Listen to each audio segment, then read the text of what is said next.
ఈ రోజు మీరు ఒకసారి చూస్తే ఈ ప్రభుత్వం పిపిపి అంటే పబ్లిక్ ప్రైవేట్ పార్ట్నర్షిప్ కింద బ్రహ్మాండంగా ప్రోత్సహిస్తున్నాం. ఈ రోజు కొంతమంది వైసీపీ నాయకులు ఏదో ప్రైవేట్ పార్ట్నర్షిప్ గగ్గోలు పెడుతున్నారు. ఎక్కడ ధైర్యపడే అవసరం లేదు. ఇవి ప్రభుత్వ ఆధీనంలో నడుస్తాయి తప్ప పూర్తిగా ప్రైవేట్ కి ఇచ్చే సమస్య లేదు. ఆ విషయం మీరు గుర్తుపెట్టుకోవాలి.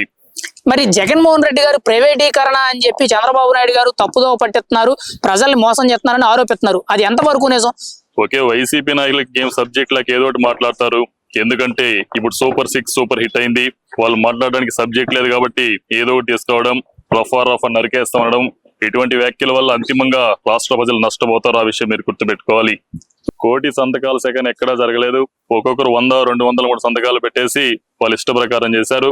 జనాల్లో దీనికి ఎటువంటి ఆదరణ కూడా లేదు. ఆ విషయం కూడా మీరు గుర్తుపెట్టుకోవాలి. ఇక పోలవరం తర్వాత అమరావతి చూస్తే 2 కళ్ళు లాంటివి.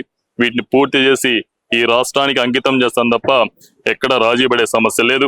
ఈ రోజు అమరావతిలో చూస్తే బ్రహ్మాండంగా అభివృద్ధి కార్యక్రమాలు ముందుకెళ్తున్నాం. సీడ్ యాక్సెస్ రోడ్ గానీ, capital regional development authority CRDA భవనం కూడా మొన్ననే పూర్తి చేశాం.